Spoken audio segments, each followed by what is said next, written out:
I will raise my voice. And it's the first time I think that I'm presenting in a university, so I'm very happy. Actually, I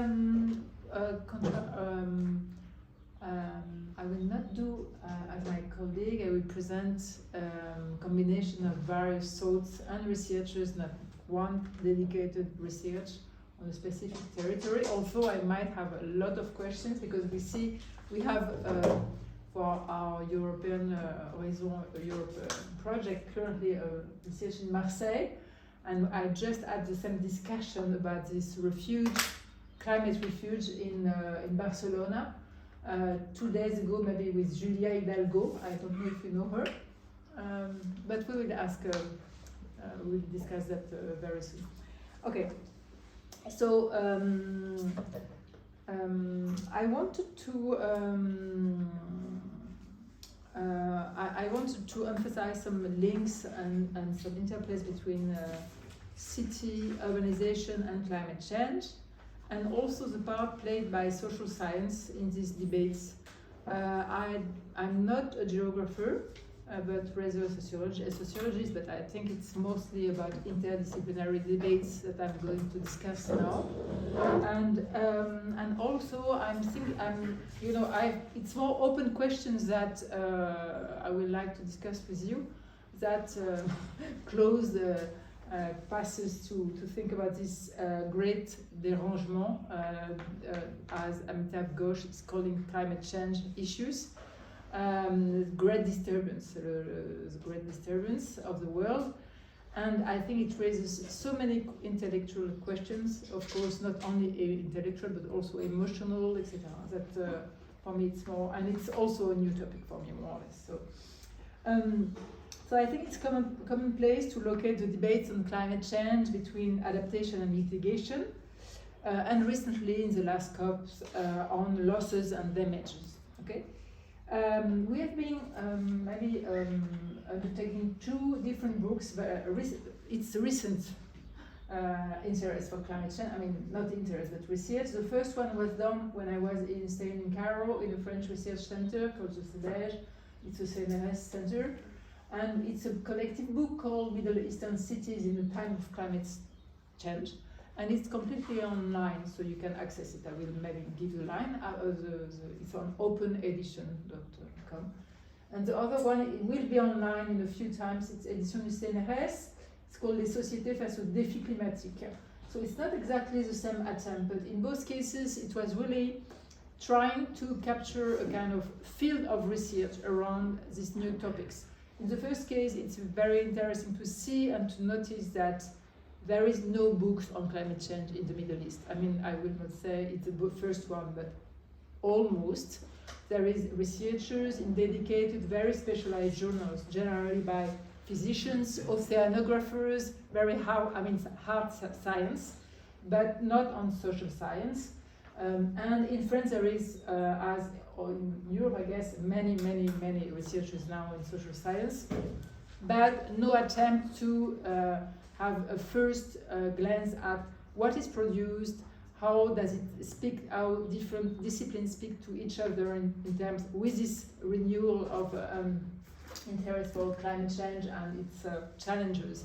In fact, so it was also the attempt of looking at that from the point of view of France, but when I speak of France, it's French researchers, meaning that some of them, a good amount of them, are not working in France. So, I mean, it can bring also experience for us from anthropologists in Russia or in Africa or anywhere. So these 2 books are voluntary, cross-cutting several domains, are sociology and economics, law, environmental law as well, for example, but also domains are the intersection with planning, urban planning, environmental planning.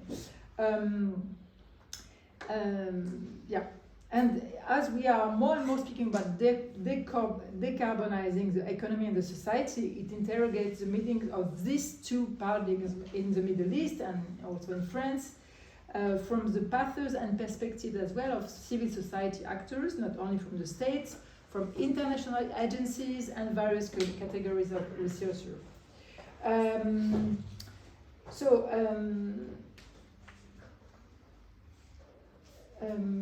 when we consider climate change in Europe, there is not a single day without frequent mentions of climate change and measures of mitigation or attempts to think about it. I don't know how it is in Greece, but if you listen to good radios, public radios in France, climate change is everywhere. I mean, it's overwhelming. I mean, it's very, very present in the public discourse now. And it's also, there is a kind of common eco-anxiety that is shared by many, many people, especially middle-income people and above. And what I noticed when I was conducting these researches and heading this research center in Egypt is that we have the tendency, at least among French colleagues or friends, to consider that all the world is thinking like us. I mean, and all the world is concerned by climate change. And in fact, it's not true at all. So when you are working when you are living in a country of 120 million people now around in Egypt, that will become very soon one of the 5th most populated country in the world in the next 50 years, you notice that most of the people don't even know what is climate change, and there is no real expression, I mean, to frame it and to exchange about what is climate change. And there is many political reasons for that. And the first one has to do with freedom of expression and even freedom of press. Of course, the role of the press is very important, and access to information as well. But of course, as you know, there was this COP27 in Sharm el-Sheikh, and of course, there were some necessary openings. You cannot have a COP without speaking about climate change. It would have been a bit difficult. So at this point, we have been observing a big change in political discourses, etc. But people that are working on the topic with farmers, for example, or with ordinary people on the margins of a city, notice that sometimes even 2 months ago I was in Egypt talking with a woman that was on the outskirts of Cairo, and she had never heard the word pollution. She didn't know what is the word pollution. It was the first time. So we can only by the use of terms and the non-use of terms measure to what it doesn't mean that people don't believe that there is something changing that is threatening them. But they won't call it climate change, and they will not phrase this and frame it as we researchers will do with our wishes to reinvent and to think about transition and these kind of things. So it has also to see with the fact that many emerging countries, starting with the COP27, started thinking that, of course, climate change is not their fault, is a responsibility of the North, of the global North, and what they want is compensation through loss and damage. And in that game, it's a new international scene, and in that game, oil leaders and oil countries are really leading the game and playing a new role in contrasting and having etc. And then we come to consider also that things are changing at a tremendous pace. And again, I would be very curious to know how it is in Greece, but in France we have been speaking about, of course, sustainable development, and now adaptation and climate change and climate crisis and environmental challenges and collapse and etc. But and now we start considering that the 1.5 degree of the Paris Agreement is not anymore realistic, that we are heading towards 3 degrees increase at the end of the century, meaning 4 degrees in France. I guess maybe it will be the same because Europe is the most heated region of the world. Because, and then, of course, it does again.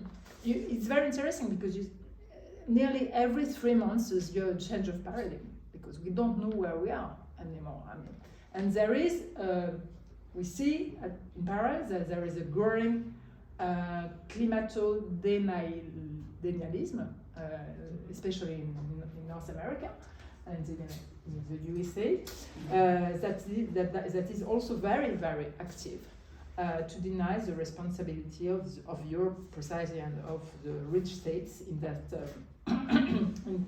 that matter. So what does it tell us? It tells us that climate change concerns is heavily dependent on channels of information. It plays on the feeling of responsibility and guilt in the case of Europe that start to be common in Northern Europe, at least seemingly, and seem as usual to be the rule in all countries, but it's far to be true. Once again, this feeling of universality is not necessarily confirmed by researchers. So first development, Middle East and the climate change. Very briefly, because we have little time. So Middle East is, as Europe, one of the most impacted regions by climate change. I saw recent reports after the book was done in 2023.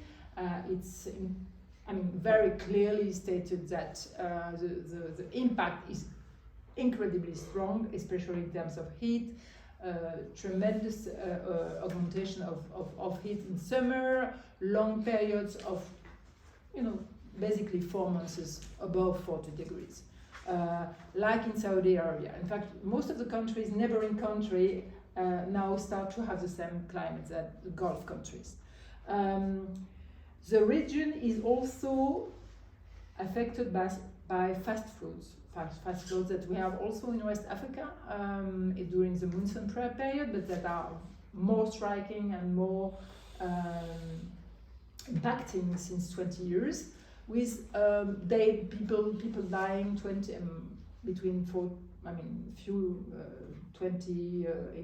years ago, but also impacting large territories. We all agree that these impacts do not only originate in the regions. They don't originate. Their origin is not in the region, but these regions are, as all countries of the South, disproportionately affected by climate change. Nevertheless, they render the territories and part of them more and more uninhabitable, unlivable. UNICEF has recently produced a report on climate risk index in Egypt and showing the magnitude of health-related problems associated not only with climate change but with the shortage of good soils and water, but also the magnitude of air pollution. So I come to my point, that is, we cannot speak only about the short-term consequence of climate crisis that we don't see and that is not framed into public discourse in most of the countries, in fact, especially of the South, I guess.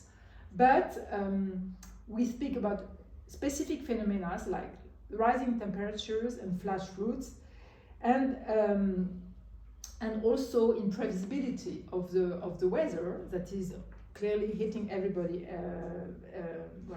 Changes in extreme temperatures and excessive rapid change, as IPCC also is explaining. So medium-term consequences are different, of course, and raises concerns about sea level rise and constantly rising temperature.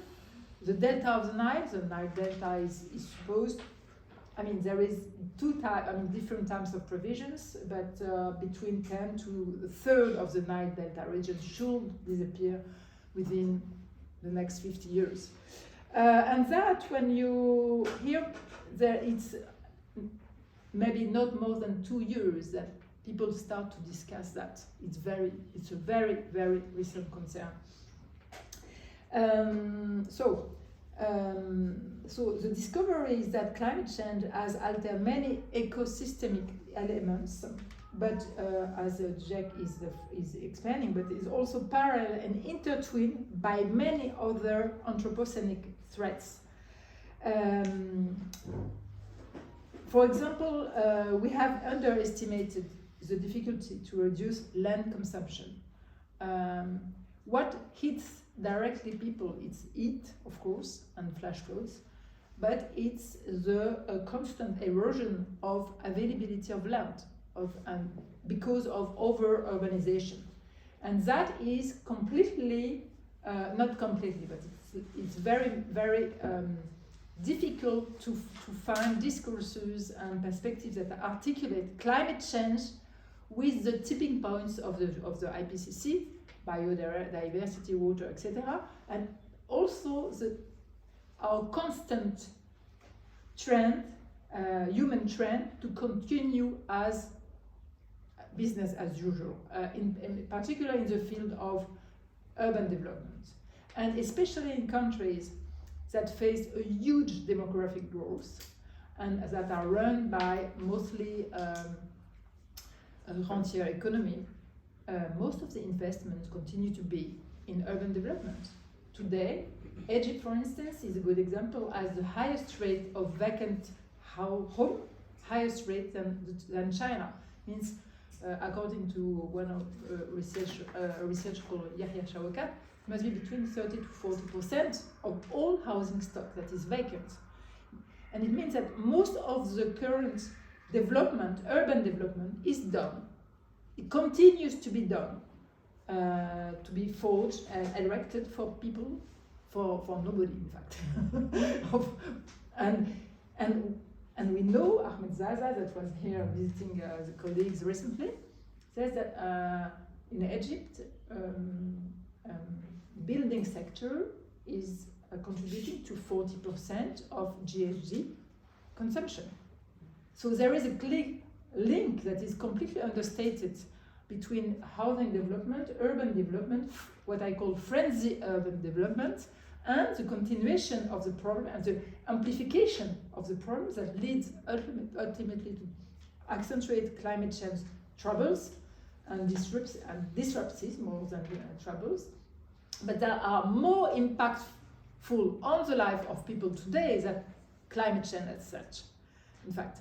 And that needs, I think, to be thought, and we should be able to work on that. When we were looking for articles, social science articles, able to communicate with the more or less large public on climate change, we didn't find. In fact, we found mostly colleagues that were working on urban development or on agricultural development, but not on climate change as such, because there is no matter to be no food, not enough material now to, and not enough indicators as well.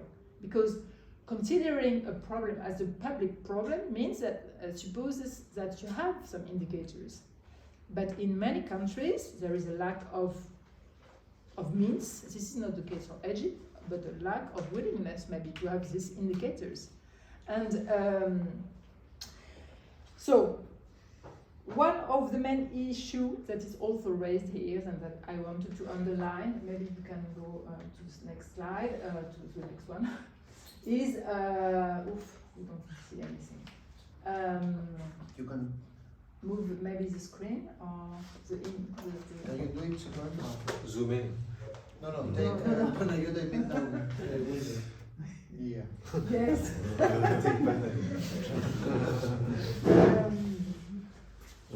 So this is a map of CO2 or GHG emissions per country. This is quite known, but it's important to consider that okay, it's very unequally. I mean, it's a very unequal repartition among the countries, and countries of the south, of course, are conscious now. I mean, there is a full conscious that it's not their responsibility. But what another colleague working in Egypt says, and has been noticing, is that today, with the current acceleration of infrastructure, of housing development, with the constant expansion of urban development, the net contribution to GHG emissions by the transportation sector in Egypt is going to triple in 15 years. From 2015 till 2030, the emissions by cars will triple. It means that there is hidden logics that are on different kind of screens. In fact, there is an international screen of climate change that contributes to GHG emissions, of course. There is also the role played by the Gulf countries, because when you look at the map of pollution in the region, and I advise you to look and to have on your on your iPhone this EQAR application app that is very useful, and that it gives a lot of information about the major spot of pollution in the world. And you will see that something is happening in the Gulf countries. And most of the pollution, it's heavily polluted because of oil production, and it spreads all over the region, more or less.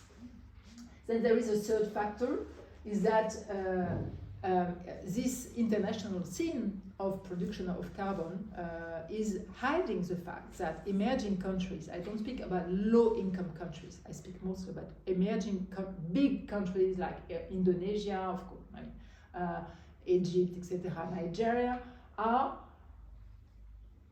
really following a path of acceleration of their urban development and of extractivism that is also going to contribute to net emissions, to the world net emissions, and to the health, to be detrimental to the health and to the conditions of living of their own population.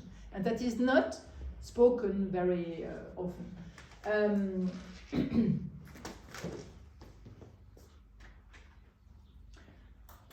And also,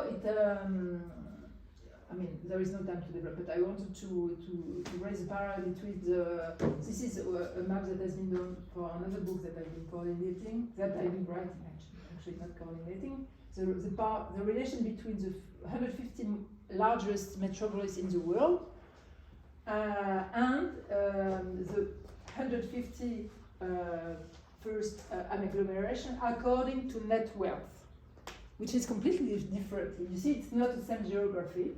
And of course, the geography of where are the emissions produced is more that concerning this second map of the world than the first map. But okay, this is a good transition. What was the map? Let us take a picture.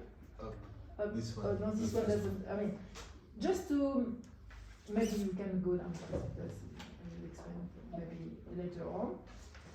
So we speak here about acceleration, and I want to take for my, I am appropriating in a way the terminology used by Iona Data that works mostly on cities of Asia, that speaks about fast urbanization, and we are in Indian cities and in China and in Egypt in a fast urbanization pattern, which means that acceleration is really leading the process of urban development.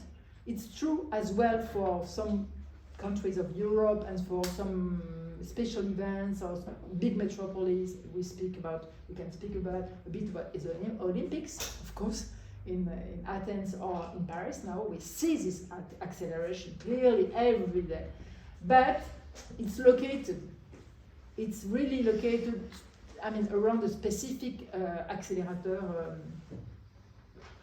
acceleration process, whereas in emerging cities,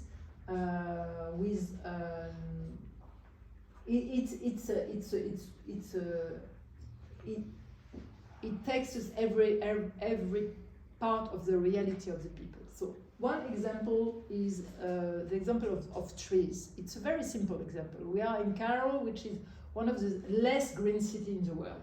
Okay, now you in the most wealthy neighborhood or upper formerly rich neighborhood of Heliopolis, to speak to you, you had a lot of trees. Yeah, all these trees were completely erased, not to make a metro or a public infrastructure, but to enlarge highways, internal highways. It's in the middle of the city. This is not an isolated case. There were more than 300, between 300 and 400 highway and bridges undertaken since the last 5 years. So it's a complete, I mean, all the city is a complete public works enterprise, and between the public works there is the military that are holding the business, in fact, and what is very interesting in this case is that because it's a upper middle neighborhood, they could raise a voice and prevent the demolition of one of the largest Coptic cathedrals in Cairo, because the highway was supposed to cut through. And to go where? To the new capital, of course, because this is... but nevertheless, here there were trees, and there were also the tramway, an old tramway. The old tramway doesn't exist anymore, and the trees don't. And people have like 8 to 10, imagine things that you cannot cross. You have, I mean, it's a joke, but it's a real Egyptian joke, Karen joke. You have sometimes to take a taxi to cross the street. No, I mean, it's not, it's true. So the real city, we don't know anymore also. It means that we cannot speak only about climate adaptation, etc. All this frenziness of over-urbanization is also produced in the desert. So the government said it's good because it's in the desert, so let's do whatever we want. It's not important because we have to enrich the desert, etc. And we have the gates for the new capitals that are here. And then with one, I mean, the lowest densities that the farthest peri-urban areas in Paris. I mean, it's less than 10 inhabitants per square kilometers. Okay? We are here, which is an so-called, I mean, informal, but I call it precarious neighborhood in Baba or Dar es Salaam. It's around 3, yeah, it's 2 to 3 thousand inhabitants per hectare. So 10 times Athens, for example, or 10 times inside Paris, just to give you an idea of the inequalities. I mean, density inequalities, the inequalities themselves of occupation of space. So what happens is that I think that when you speak about environmental justice and climate change, it's important to go back to these cities, urban transformation patterns that is completely associated with acceleration and financialization of the city, of course, but that is also really questioning what will happen to these very densely neighborhoods. There is no public investment, or very, very little. They have basic infrastructure, but that's it. And people have no other choice than to stay and to erect other floors. So now you have buildings 10 to 12 floors with densities that are just unbearable for human beings. People are used, of course, to very high densities, but to such an extent is really amazing, and it brings a lot of real challenges in terms of not speaking only about heat. Yeah, about 3 more minutes. 3. So this is what is sold as an idea of a city. This is what is the city is surrounded by this kind of flyers, pictures everywhere, literally. And ordinary people feel not only that they are restricted to very small, very dense and packed and unserved areas, but also that what they are and where they live is not important anymore. The narrative of the city is really building something that is completely countering the fight for transition or against climate change. This is an example also of acceleration given by not only the new capital, a new neighborhood, etc., but also building bridges everywhere that makes the city as a major infrastructure development. This area, this neighborhood was where I did my PhD actually. So this is also one of the most densely populated, and they are destroying buildings everywhere to make new housing developments for, I mean, it's very obvious that it's not for the same population. So this is an image done by David Sims. Actually, there was the notice, but I forgot it. This is in blue. Don't touch it. What? Don't touch it because Tu it touches ça, Agnès. This is Cairo in 1952. This is Cairo today, and this is the outskirts. And all that is the new capital, and all that started in the 90s, and it's not finished. Now the city is expanded towards the Mediterranean. Oh. And so maybe last one. So the contrast, of course, is very sharp. A huge number of demolitions. Zaza, our colleague, did these wonderful maps. Also, we could discuss what is a formal and not formal neighborhood. It's a big discussion, I think, to have with geographers. But you see that. Okay, I will not comment. So to conclude. I just had the time to speak about my first thing. What is plan? I think we should think about not only planning for climate adaptation, but planning against the climate, which is the case in many countries, obviously, and in many situations that we know, even in Europe, and also interrogate ourselves on the role played by the race for urbanization, etc., by the path dependency of this kind of urbanization as well. Yeah, I think that's.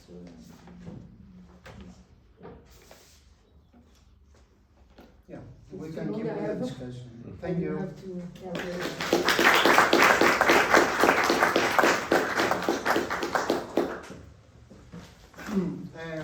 Thank you.